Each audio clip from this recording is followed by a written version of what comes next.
పాఠశాల, వేద పాఠశాల, ఆధ్యాత్మిక విద్యార్థుల అధ్యయనశాల, ఆధ్యాత్మిక జీవిత పాఠాల పరిశోధనశాల. ఆది నుండి బైబిల్ క్లుప్త అధ్యయనానికి మరో సదవకాశం. ఆయా వ్యక్తుల జీవిత పాఠాలు నేర్చుకునే మరో సువర్ణవకాశం.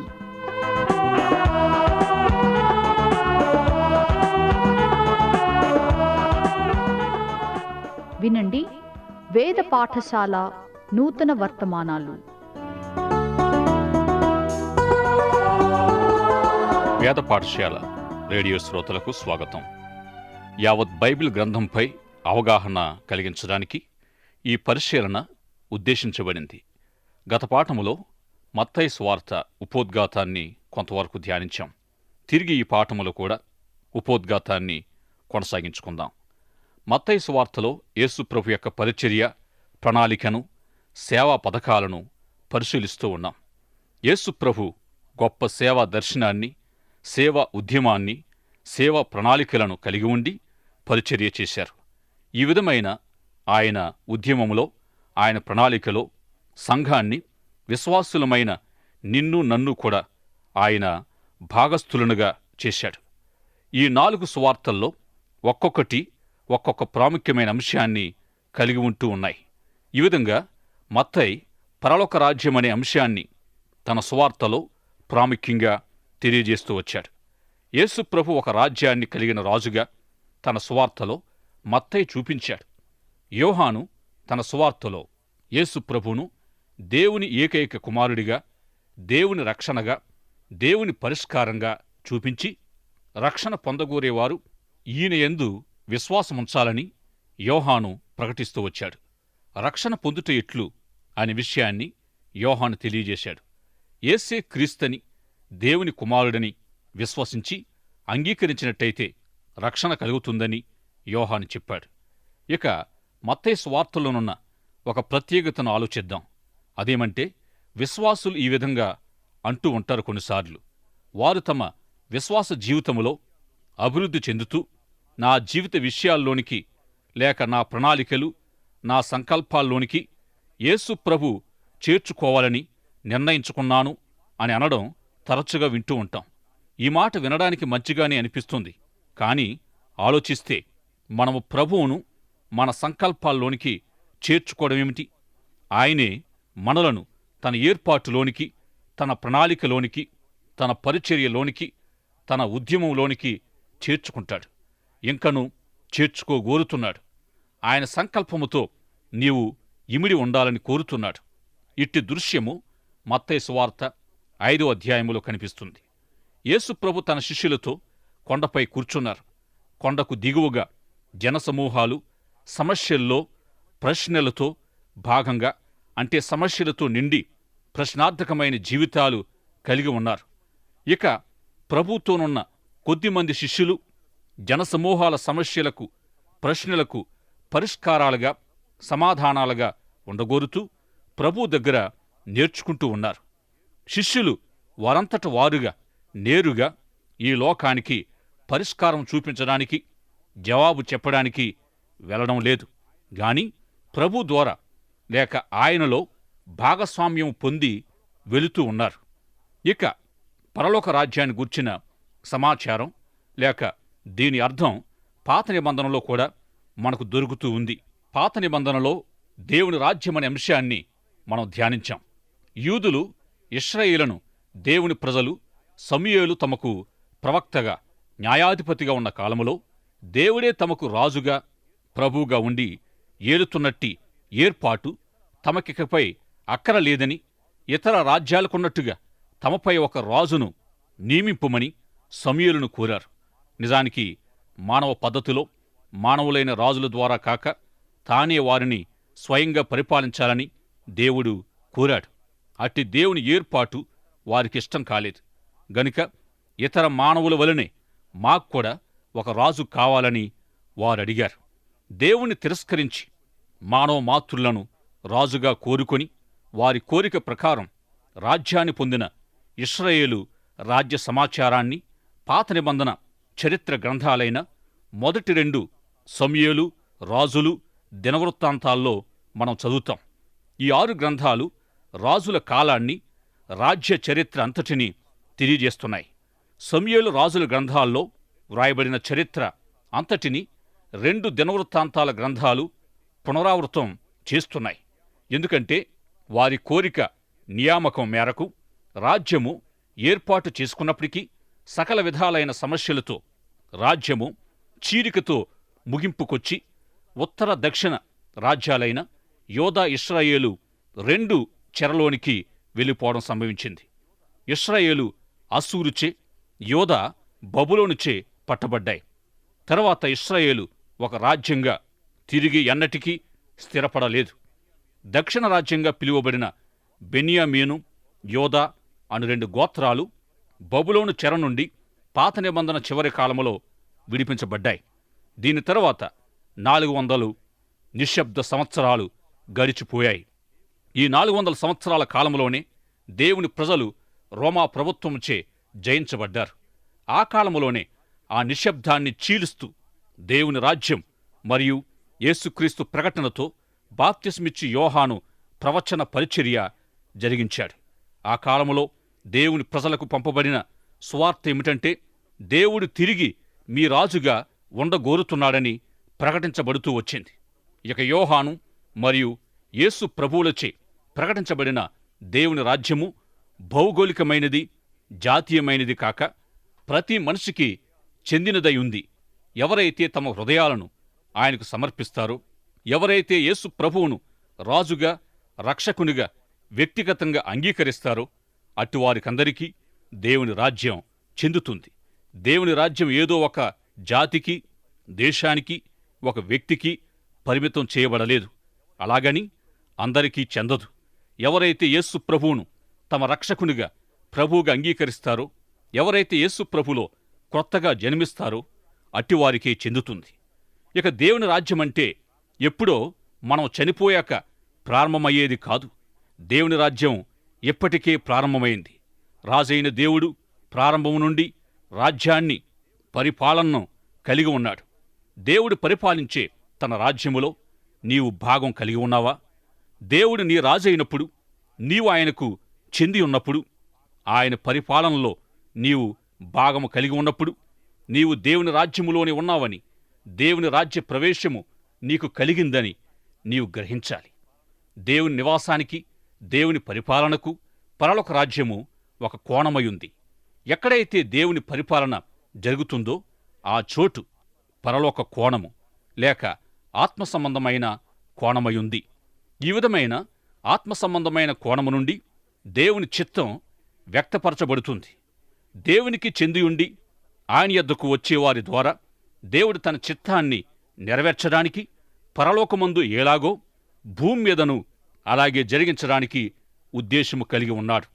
యేసుప్రభు తన శిష్యులకు ప్రార్థించడం నేర్పించినప్పుడు, మీరిలాగు ప్రార్థన చేయుడి అని, పరలోకమందున్న మా తండ్రి, నీ నామము పరిశుద్ధపరచబడునుగాక అని అన్నారు. ఈ విధంగా మొదటిగా దేవుని నామము అన్నప్పుడు దేవుడు ఏమై ఉన్నాడు అనేది తెలియజేస్తుంది. అంటే, దేవా, నా పేరు ఎవరికి తెలియకపోయినా సమస్య లేదు, కానీ నీ నామము, నీ పేరు అందరికీ తెలియబడాలనేది ప్రార్థించే వ్యక్తి యొక్క ముఖ్య ఉద్దేశమై ఉండాలి. ఈ విధంగా ప్రార్థించే వారి జీవితం ద్వారా దేవుడేమై ఉన్నాడు అనేది ఈ లోకానికి తెలియబడుతుంది. రెండవది, నీ రాజ్యం వచ్చునుగాక అని ప్రార్థించడంలో దేవునిని రాజ్యాధికారము కలిగిన రాజుగా ఈ లోకానికి తెలియపరచటం. మూడో విన్నపం, నీ చిత్తము పరలోకమందు నెరవేరుచున్నట్టు భూమి యందును నెరవేరునుగాక. దేవా, నా పేరు ఎవరికీ తెలియనవసరం లేదు, కాని నీ నామం అందరికీ ప్రకటించబడాలి. నా స్వంతానికి ఒక రాజ్యము నిర్మించనక్కరలేదు గాని నీ రాజ్యము ఈ భూమిపై నిర్మించబడాలి అనే ఈ 2 విన్నపాలను అనుసరించి నీ చిత్తం యొక్క నెరవేర్పు ఈ భూమిపై కనిపించాలి. పరలోకములో దేవుని చిత్తము జరిగినట్టే ఈ భూమిపై కూడా నా జీవితము ద్వారా నీ చిత్తము నెరవేర్చబడాలి. ఇది 3వ విన్నపం యొక్క సారాంశం. అపోస్తలుడైన పౌలు ఈ మన దేహాలను మంటి ఘటాలకు పోల్చాడు. ఇట్టి మంటి ఘటాలకు క్రీస్తు అనబడే ఐశ్వర్యం ఇవ్వబడింది. ఇట్టి భూసంబంధమైన మంటి దేహాలలో క్రీస్తు యొక్క మహిమైశ్వర్యము నివసిస్తూ ఉండగా ఆయా సమయాల్లో తరచుగా ఈ మంటి పాత్ర దేవుని సంకల్పం మేరకు ఒత్తిడికి, తొందరకు లేక శ్రమకు గురవుతూ ఉండగా లోకము ఈ మంటి పాత్రను గమనిస్తూ ఉంటుంది. అట్టి స్థితిలో తనలో మహిమైశ్వర్యము నింపబడినదనే వాస్తవాన్ని బట్టి ఒత్తిడికి గురి కావడం ద్వారా ఈ మంటి ఘటం హెచ్చరిక పొందుతుంది.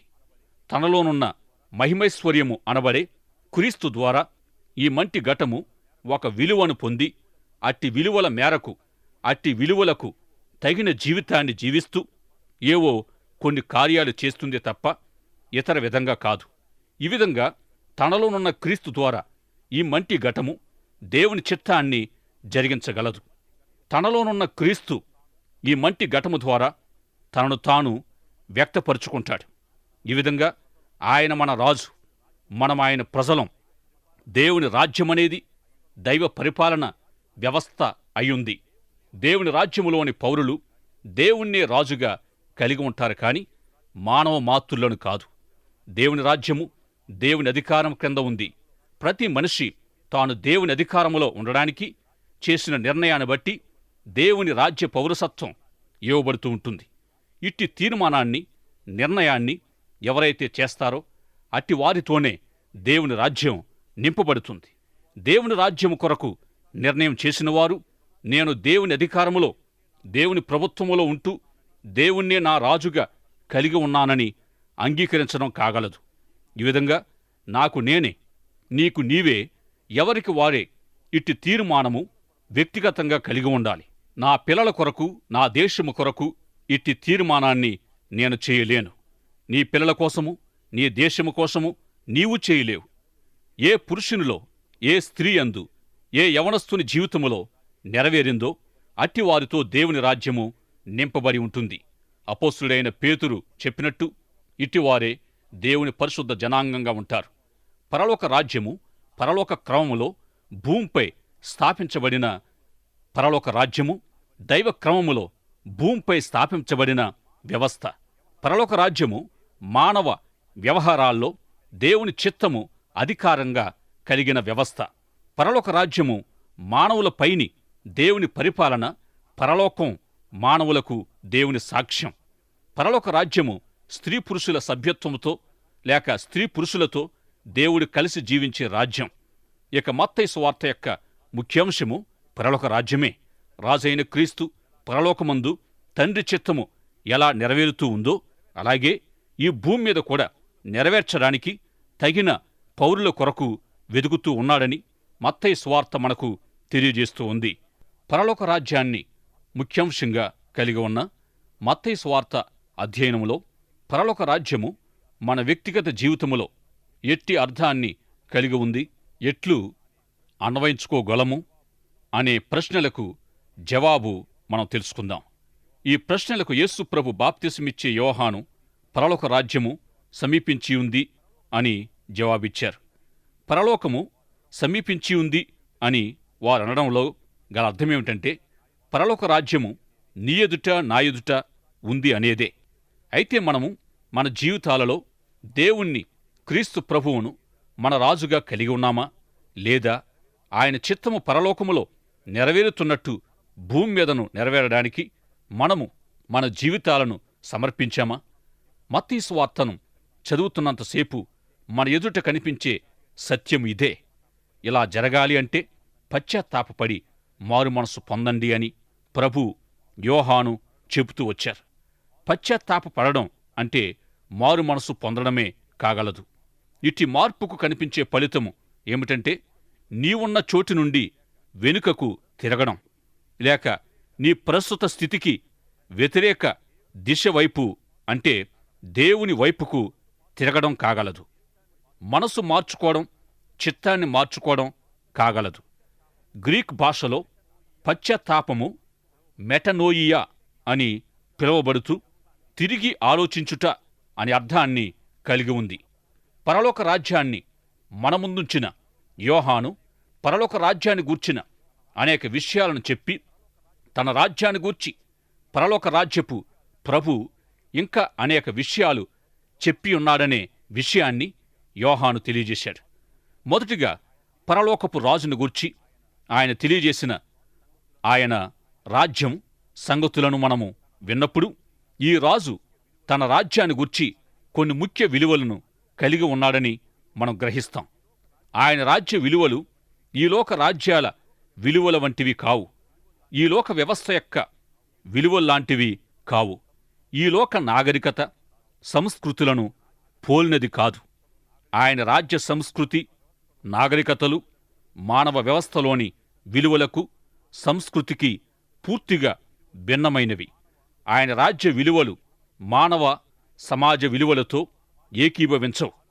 మానవ సమాజం ఆలోచించినట్టు దేవుని రాజ్యము ఎన్నడూ ఆలోచించదు. ఇట్టి పరలోక రాజ్యాన్ని పొందడం కొరకైనట్టి ముఖ్య సూత్రం అయిన పశ్చాత్తాపమనగా ఉన్న చోటు నుండి వ్యతిరేక దిశకు తిరగడం, అభిముఖంగా ప్రయాణించుట మొదటి ఫలితంగా మనం తెలుసుకున్నాం. ఈ విధంగా పశ్చాత్తాపపు మొదటి మెట్టు ఏమిటంటే, క్రీస్తు విలువలకు నీ విలువలకు సరిపడడం లేదు. క్రీస్తు విలువలతో నీ విలువలు ఏకీభవించలేదని గ్రహించడం మొదటి దశ అయి. పరలోకపు రాజు యొక్క విధానాలకు నీ జీవిత విధానం సరిపోవడం లేదనే గ్రహింపు పశ్చాత్తాపానికి మొదటి మెట్టు. మొదటి నుండి ఈనాటి వరకు చూసి ఉన్నట్లయితే, యుద్ధ సందర్భాల్లో పట్టణాలను ధ్వంసం చేయడానికి అణుబాంబుల్ని ప్రయోగిస్తూ ఉన్నారు. ఎందరెందరో ప్రాణాలు కోల్పోతూ ఉన్నారు.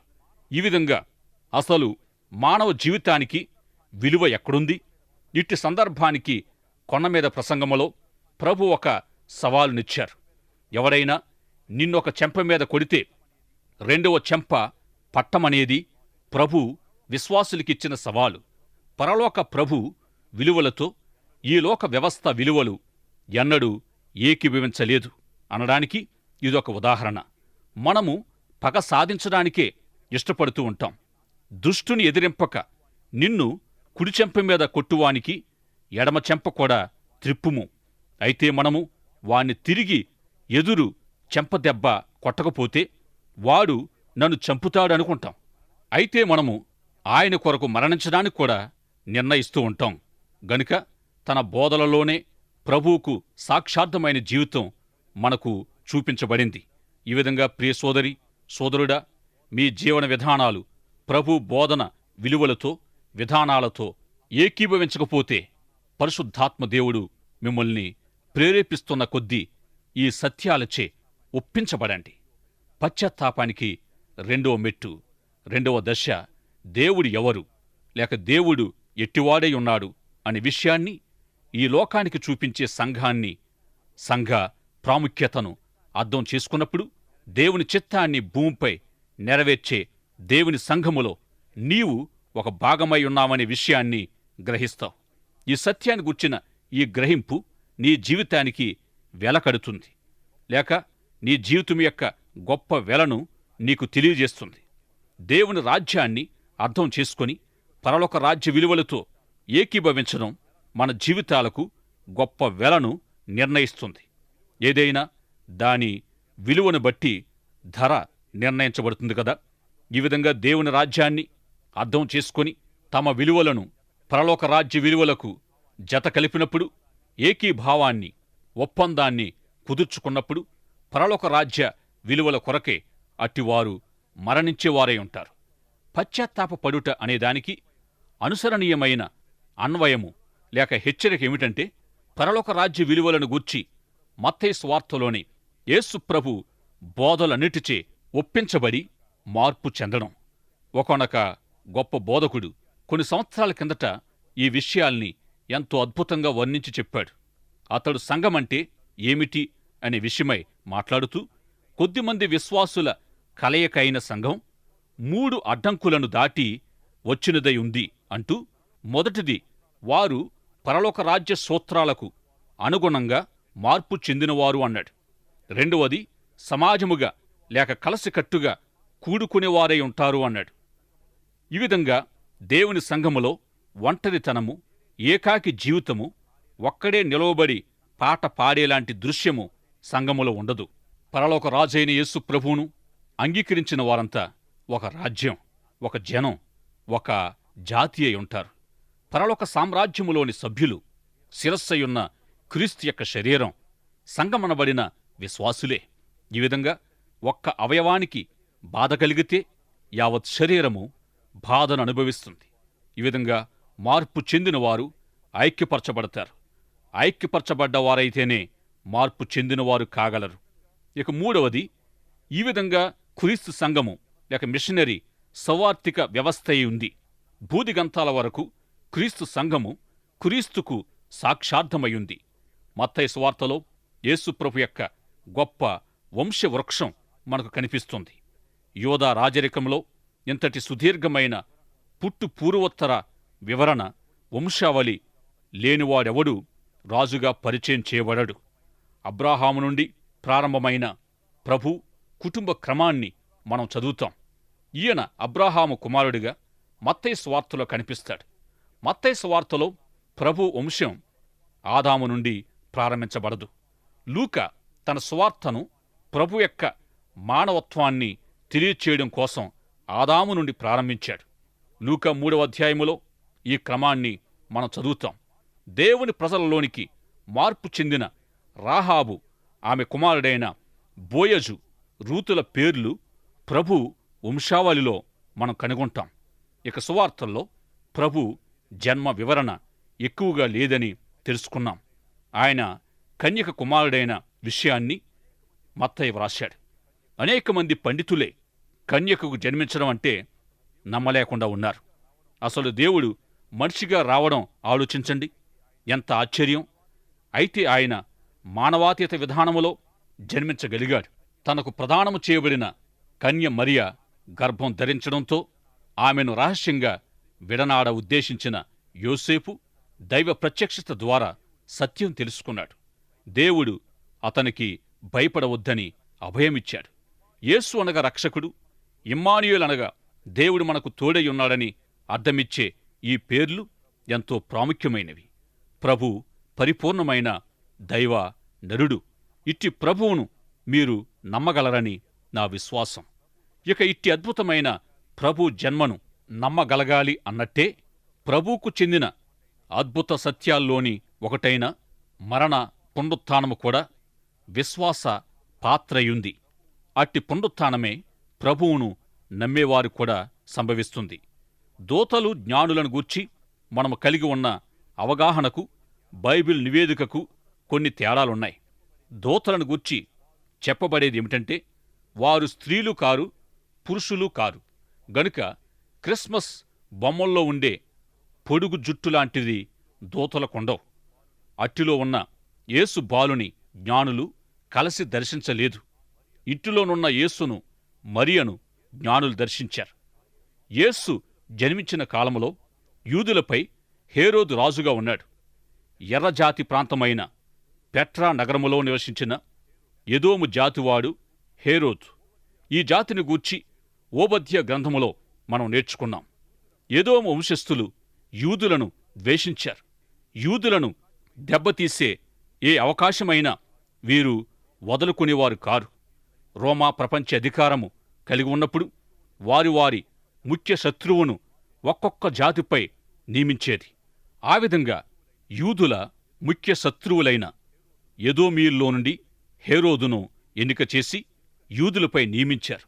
ఎందుకంటే శత్రువులైతేనే కదా కఠినంగా పరిపాలించేది. హేరోదు యూదులను చాలా కఠినంగా పరిపాలించాడు. ఇంచుమించుగా యూదులందరినీ అతడు నాశనం చేయగోరాడు. కాని ఆ విధంగా జరగలేదు. 2 సంవత్సరాల మొదలుకొని అంతకు తక్కువ వయసు గల మగ పిల్లలను హేరోదు యేసు పుట్టిన కాలములో చంపించాడు. ప్రభు బేత్లెహేములో పుడతాడనే ప్రవచనాన్ని హేరోదు తెలుసుకొని బేత్లెహేము పరిధిలోని పిల్లలను చంపించాడు. ఈ విధంగా యెరూషలేము ప్రాంతమంతా కలవరపడింది.